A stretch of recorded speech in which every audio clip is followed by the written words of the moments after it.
guys in the dark.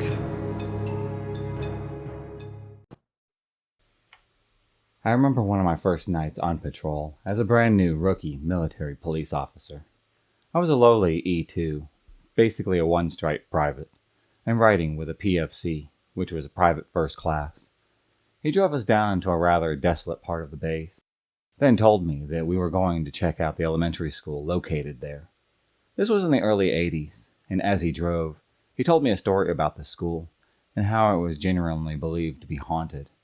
He said that way back in the 50s or the 60s, a criminal had robbed the post exchange, made his getaway in a car. The MPs at the time showed up fast. A pursuit was ensued. The bad guy ran and ended up at the elementary school that we were going to go check out. He bailed out, broke out a window of the school, and then climbed through. MPs naturally set up a perimeter around the school before a team would make entry to search the premises. It was a Friday night, so they had plenty of time to search the school before it had to be opened once again. They had all weekend, in fact. Well, after the perimeter was in place and the search team made entry, the commander on scene had realized just how long it would take and called for an additional team. He also requested assistance from the surrounding county sheriff's office, asking if they had a K-9 that could come and search the building. They did, and the K-9 team responded.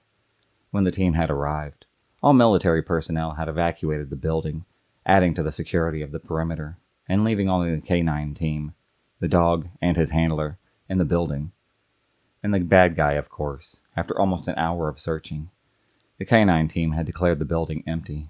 The bad guy had not come out, though the commander on scene demanded another search, this time accompanied by at least one MP.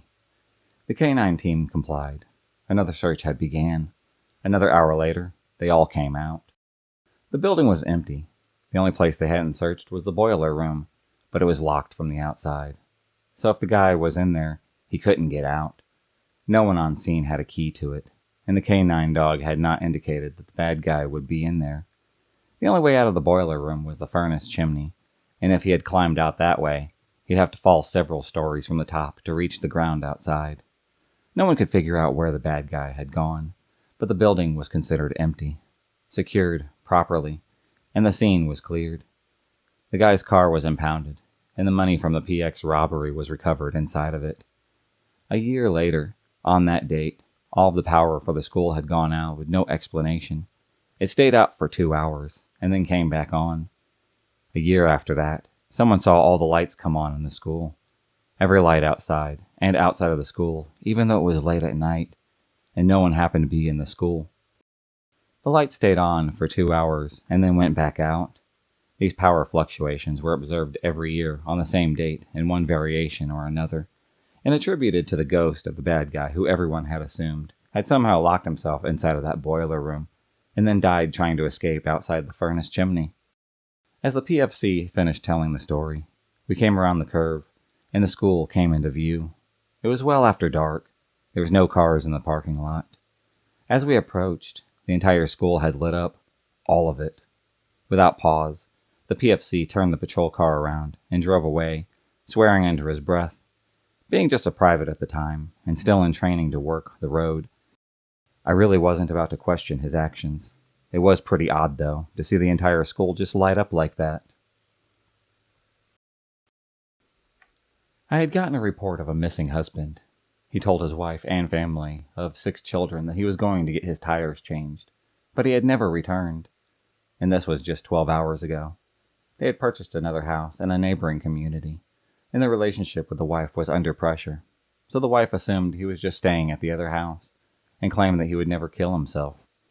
Strange thing about this report, though, was that he emptied his personal bank account into his wife's this morning as well. The wife explained this off, saying that they are recently having a fight about finances. He agreed that he was bad at money, and maybe they should just have a joint account that she controls.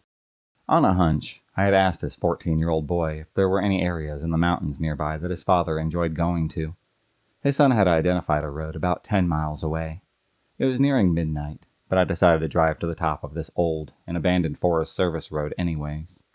As I drove through the snow and started to climb the road, I felt a gut feeling that I would 100% find this guy up there, either thinking about or already acted out a suicide.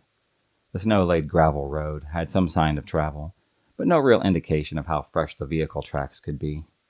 As I reached the top of the road after an hour of travel, I was honestly surprised that I did not find his black truck. I spent the drive back down thinking about gut feelings and how they are unreliable, but that I somehow felt different about this one. As I had traveled up the road, I did notice over a dozen smaller roads branching off, but they were not mapped, and I had already spent too much time on a single occurrence in a busy city with too few police officers on duty. Nonetheless, I decided to check a single of these secondary roads, and about 3/4 of the way down, I picked a road at random to go check, and sure enough, my headlights had lit up the back end of the black truck about 100 yards past the first corner. Even if I hadn't memorized the license plate beforehand, I wouldn't have had to run it. It was clearly his. I radioed that I had found the truck, parked my vehicle, and then I traveled 20 feet to his truck with my heart beating like I was doing it at a sprint, rather than just a normal walk. What I found inside was disgusting. There was blood and other matter inflicted by shotgun wounds under the chin. I'll save you from any of the descriptions. There was just something about the gut feeling while traveling this abandoned and quiet mountain road, followed by a sense of being tricked by the gut feeling, then finding out that it happened to be true by discovering such a gruesome scene. Having to wait 3 hours next to his truck, waiting for the body removal, and then to end it all by having to go to the family who was expecting good news, just to deliver them the worst news possible. That makes me feel creeped out to this very day. We went to a welfare check. A neighbor called in. He hadn't seen this guy for a few days. The lights had been on for a while. I go and I look around. I find no footprints or tire marks in the snow. It's a recent storm. I checked the garage, and nothing. I checked the house, which happened to be unlocked, and I found the guy's cell phone, keys, wallet, and cash, with the TV on. That's when I realized that this was now a dead body search. I looked everywhere, in and outside of the house, and around the garage. There were several old junk vehicles on the property, but again, there were no tire marks or even shoe prints or anything to be found. I call all recent numbers on his phone. No one has heard from him.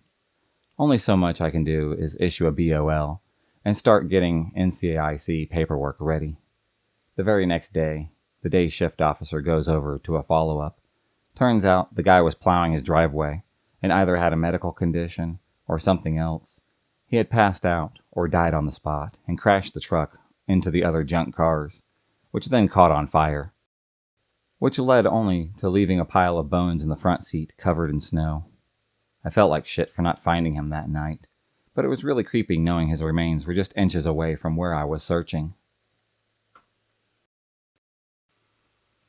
We have this tow impound facility we contract through in our city. After a lot of incidents where the people have died inside the wreckage of the vehicles that are brought into place for the bodies to be cut out of the view of the public. Additionally, a lot of bad wrecks where people have died are brought here. All of them, actually. Pretty much every single person on the staff of this place says that it is haunted. One of our forensic technicians will not go there alone when they have to process a vehicle. They basically told me that one time they were there, and they said that there was somebody sitting in one of the cars. That was part of a fatal accident, by the way. The technician had gone in to go get an employee, and when they returned, the car was empty. This is a locked-down, secure warehouse with only one way in. Being interested, I started to ask the employees more about it, every time that I had to go there. One time, the guy that worked there showed me a video of myself walking around, and I guess what you would call an orb was flying through the air where I was. I know that's bottom of the barrel with evidence, but I had to go out with that. But it was a very stark and unusual image on the surveillance footage. Other than that incident, a decade-old light bulb turning on in an attic that hadn't been used at all. The guy called thinking somebody had actually broken into his attic. It was so strange to him. To make it a little creepier, he just put some dead people's clothing right beneath the attic. And then there's the motion detectors for alarms at houses that just go off in the middle of the night, with no fans on, or even any air movement whatsoever. I've been to so many damn alarms. I have a pretty understanding of how they work. But there were probably 3 or 4 that had just no explanation whatsoever. Not the most exciting stories, but I think it is the reality of what most police officers actually encounter out there on the field. My girlfriend's grandfather used to be a detective. He tells a pretty terrifying story. When he was still pretty young, he got a call to an apartment building because a monster was trying to get into somebody's apartment. The caller said that they had heard a gunshot, and then a while later, something was pounding on their door. When they opened up, it was a monster standing there and tried to get into their apartment. They kicked it out and then slammed the door. The caller also said that they had heard some screams from down the hall, so the monster may have been trying to get to the other people out there. When my girlfriend's grandfather had gotten to the building, he found a man shambling around inside, covered in blood. He got the guy turned around and realized that he had found his monster. The guy had attempted to commit suicide by putting a gun under his chin and then firing it. However, he had screwed the angle up and just took off his jaw and part of his nose. He was still alive, though, and in extreme shock. He had been walking around the building, knocking on doors, trying to get someone to help him, but his grisly visage had terrified everybody there, so they kept slamming the door in his face. That poor guy. This is not my story, but a good friend of mine was the youngest recruit to pass police training, things like that, in the area for a long time. At 19, he was fresh onto the service. I went for a pint with him a week later, and you could tell he'd seen things, so I'd ask him what it was like. He told me about this one where they were called to a domestic. They got to the house, opened up the door. Instantly a whole load of sewer rats, not pet rats, had flooded out, and there was no one home.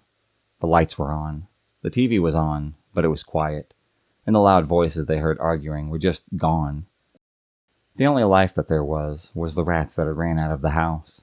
They searched the entire house, every nook and cranny, and no one was found. He and his partner for the evening had stayed around a while and waited to see if anyone had come home. After a few hours, no one had came. The neighbors couldn't even explain it, so they just left. A few minutes later, they got called to the same address again by a different person stating that there's a pretty heated argument going on. This time they brought a dog squad to find people, but again, the house was just deserted. He said the freakiest thing that was the toilet was blatantly just been used and flushed when they had gotten there, as a cistern was filling, and the kettle was now boiling. The dogs found nothing as well. To this very day, he doesn't know what the hell had gone on. If you enjoyed this video, please subscribe, like, and hit the bell for notifications on future videos, and become a stalker of the night. And I'll see you next time.